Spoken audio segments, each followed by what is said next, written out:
यहाँ है, हम सेवक हैं, तो हमारी जगह आपके चरणों में है। कुर्सियों पे बैठने के लिए नेता नहीं बनाने, हमें बैठाना है बच्चा कोई ऐसा जो हमारे पैरों में बैठे और जिसके कानों तक हमारी आवाज जाए।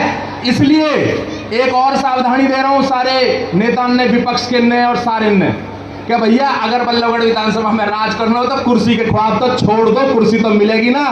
जब भारत भूषण ने छोड़ दिया तो छोड़ना तुम्हें पड़ेगा, और ना छोड़ोगे तो जनता यह लायक कर देगी कि कुर्सी तुम्हें देगी ना, कुर्सी तुम्हें मिलेगी ना।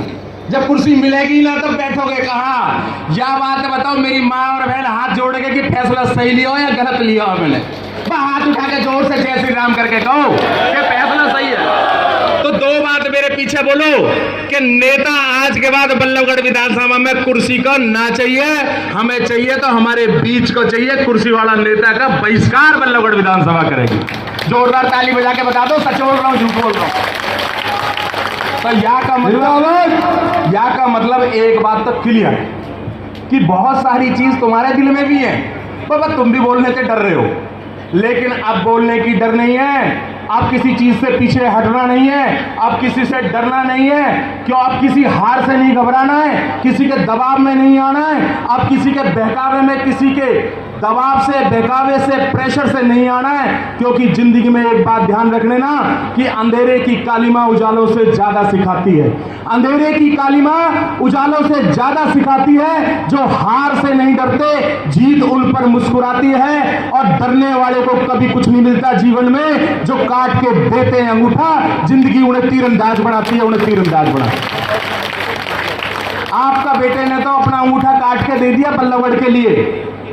वह पहले जब वोट डलेगी, मेरी माँ बहनों ने बता दूं, तो अंगूठा के निशान लगा के बस स्टाम्प पेपर पे डालने पड़ेगा। तो आपके बेटा ने तो अपना अंगूठा दे दिया है। अब मेरी माँ बहन और बुजुर्ग युवा साथी बता दें कि वोट के रूप में अपना अंगूठा भी भारत भूषण दोगे या वैसी ताली बजती रहेंगी? कतई मैदान छोड़ने वाला नहीं, कतई कहीं भागने वाला नहीं। आपके बीच में रहूंगा, आपके सुख दुख का सहभागी बनूंगा, आपके साथ रहूंगा, आपके विचारों को बढ़ाऊंगा, बल्लभगढ़ के इतिहास को ताजा करूंगा, बल्लभगढ़ को पुनः ऐतिहासिक नगरी का दर्जा दिलाऊंगा। और जो बल्लभगढ़ है आज तक पता ही ना कि हरियाणा के अंदर यू बॉर्डर पे दिल्ली के या मथुरा के, वह बताऊंगा कि हम भी हरियाणा वासी हैं। और बल्लभगढ़ की विधानसभा में इतने भी जोर से बोल बोल के आपकी आवाज उठाऊंगा जितनी जोर से आप बुलवाना चाहो, पूरे चंडीगढ़ तक आपकी आवाज पीछे नहीं छोड़ेंगे।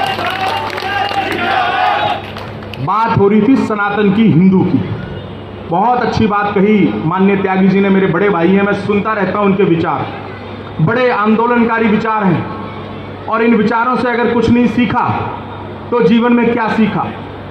तो एक बात आपको बताता हूं। सबसे पहला काम मैंने क्या किया होगा राजनीति में आने से पहले, आज आपको वो राज बताने जा रहा हूं कि मैंने सबसे पहला काम राजनीति में आने से पहले क्या किया। कपिल भैया, मैंने सबसे पहले काम क्या करा कि अपनी जात पात से अपने आप को दूर किया और मैंने अपने नाम के सामने भाई लिख दिया, ताकि मेरी जात पात में कोई ना उलझे, मेरी माँ बहनें कोई डर न लगे, मेरी माँ बहन सीधी मुझ तक आ सके और उन्हें लगे कि मैं कहीं नेता के पास न जा रही हूँ, या तो जा रही हूँ तो अपने बेटा के पास जा रही हूँ, या मेरी बहन ही हो कहे कि मैं जा रही हूँ तो अपने भैया भारत भूषण के घर जा रही हूँ। या हमारे मैंने अपनी जात पात को दूर किया।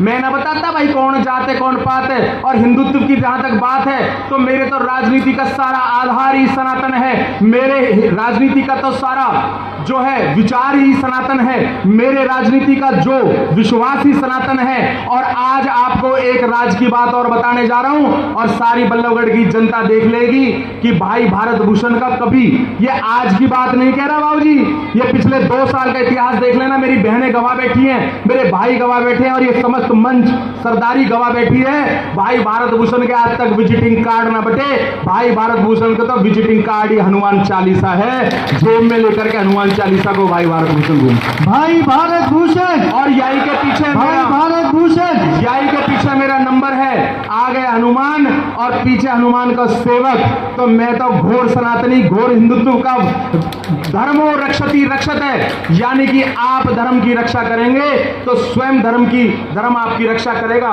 इस विचारधारा को लेकर के मैंने चला, हनुमान चालीसा के पाठ किए, कई जगह सनातन का अखंड पाठ किया, कई जगह जाकर के लोगों के अंदर किया।